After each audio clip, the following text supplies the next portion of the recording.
گفتگو دنابرا دولتên 5+1 û Îranê de bi domahî hat. Encama wê levhatinek di navbera wa de hate hemzekirin, gordîtina serkirdeya pedekesê bawerî bi levhatinê nabe û destê Îranê di rojhilata navîn de dirêj bûye. Em AK Partî Demokrat Kurdistan Sûriya çi itîfaqiyatên navdewletî bêkiriş bûyî hedek ji çekên etomî re bêdanîn cihê hetiye rexme. Lê ev itîfaqiye hate kirin Îranê ranê Îran kar û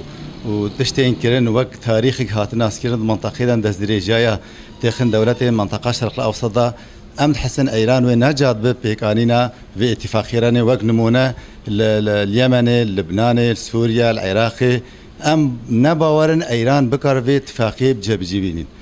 Partiya Yekîtiya Kurd dibêje pêgirê Şîîyê Sewdê ji vê levhatinê werbigire, taybet ji aliyê aborî ve. أم دبين اتفاقية إيرو تشيبين نقبة 5+1 اتفاقية إيرانية أوروبية أفش مصلحة تنازلات وكيماية إيرانية كريش مثلا أخوة ناويرة بهتر فايدة بدي مثلا شيعة دوراوي منطقة دا خرد بكي بهتر هجر فايدة ما ديجي تذكر بي بهتر فايدة بدي نظام سوري ويمن ولبناني ويكاري خوا تدا خرطر بكي قال لك مكاسبه ما ديجي مثلا براكشان أوروبا فايدة جديد. روشنبیرک خریسیان دبیجه انجام وی لفهاتنه ارینی بن سر همون توین دوری تایبت پیگر خوراگرتنه و برخودانه دوری ده گور او دبیجه. نتائج إيجابية سر بالدرجة الأولى سر إيران يددو سر شعوب المنطقة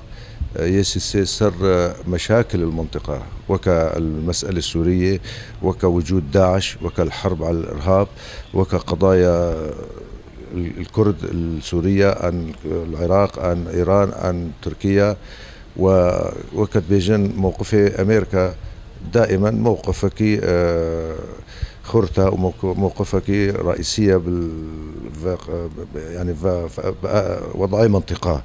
صالحين الحكومة السورية بالدرجة الأولى وأيضا سيأتي وقت بيجي هناك فائدتي وجه المعارضة جي يعني أمريكا و5+1 قبول لكن أي تعدي سر الأقليات لدي مفاعل نوويين إيراني أذابو چند صار رجهلات دبنشون ماي خدا كلاند گلو اولف هاتن یک کاربه اوه کلی راوسینه یا نوکا جیر ایران والد به و نینوک دستوردان یه توشتر بکه جدیرک احمد صوفی آرک